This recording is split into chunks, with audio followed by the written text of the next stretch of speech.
నిర్గమాకాండం 19వ అధ్యాయం చూడండి, 10వ వచనాన్ని చదువుకుందాం.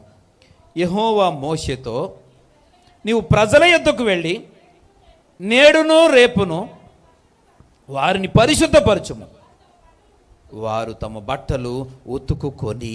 దేవునికి స్తోత్రం. పిల్లరా, నేడు రేపు వారిని పరిశుద్ధపరచుకోండి.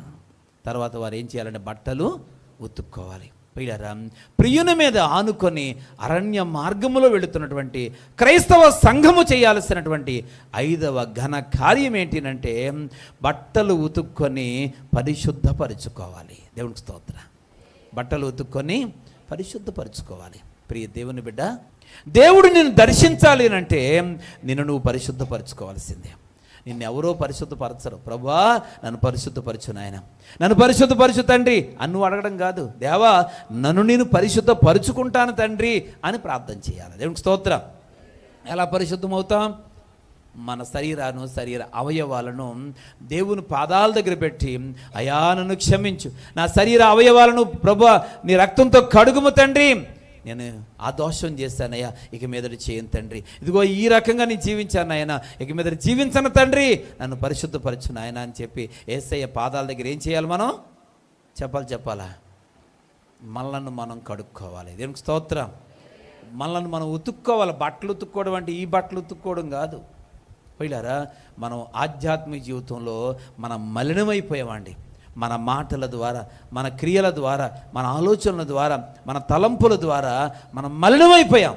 ప్రభువా నీ రక్తంతో కడుగుము తండ్రి, శిరస్సు మొదలుకొని అరిపాదం వరకు నన్ను నీ రక్తంతో కడుగుము నాయన అని చెప్పేసాన్ని. ఇదిగో నా దోషాలు నేను ఒప్పుకుంటున్నాను తండ్రి, ఇదిగో నేను ఆ విషయంలో నేను జాగ్రత్తగా ఉంటానయ్యా, నీ వాక్యానికి నేను మీరి నా ఇష్ట ప్రకారం నేను జీవించను తండ్రి అని చెప్పి యేసయ్య పాదాల దగ్గర మనము సరి చేసుకోవాలి. దేవునికి స్తోత్రం. హల్లెలూయా. ప్రియ దేవుని బిడ్డలారా, 5వదిగా దేవుడు చెప్తున్న మాట, నేడు రేపు వారిని పరిశుద్ధపరచుము, వారు తమ బట్టలు ఉతుక్కోవాలి. పిల్లరా, అలా ఉతుక్కొని 3వ నాటికి సిద్ధంగా ఉన్నప్పుడు దేవుడు ఏం చేశాడయ్యానంటే 18వ వచనంలో రాయబడింది. పిల్లరా, యెహోవా అగ్నితో సీనాయి పర్వతం మీదకి దిగి వచ్చినందున అదంతయు ధూమమయమై ఉండెను. దేవునికి స్తోత్రం. పిల్లరా, ఎప్పుడైతే ఇశ్రాయేలు ప్రజలు వారిని వారు పరిశుద్ధపరచుకున్నారో దేవుడు అగ్నితో అభిషేకించి వారందరినీ కూడా ధూపము లేక ధూమము అనేటువంటి సువాసనతో నింపేశాడు. దేవునికి స్తోత్రం.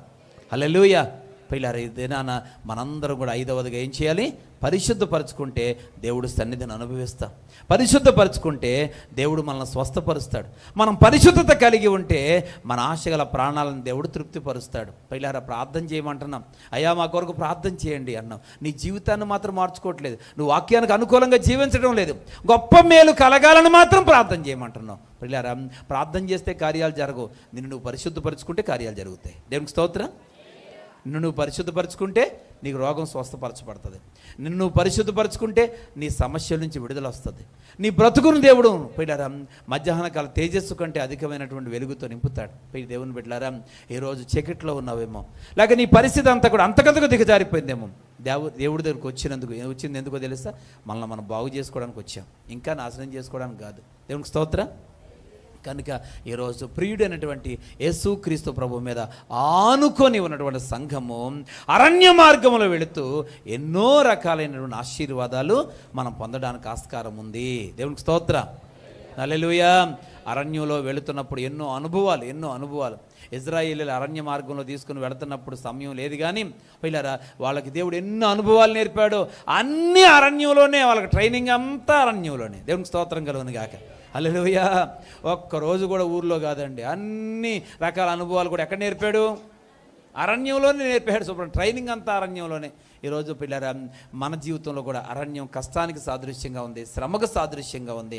నీవు కూడా పరలోక రాజ్యానికి వెళ్ళిన తర్వాత అక్కడ నువ్వు క్షేమకరంగా సుఖంగా ఉండాలనంటే మనం అందరం కూడా ఇక్కడ ట్రైనింగ్ తీసుకుంటున్నాం. దేవునికి స్తోత్రం. ప్రియుని మీద ఆనుకో. నీ ప్రియుడైన యేసుక్రీస్తు ప్రభువుని విడిచిపెట్టొద్దు, ఎంత మాత్రమో విడిచిపెట్టొద్దు. ఆయనతోనే నమ్మకంగా సహవాసం చేయి.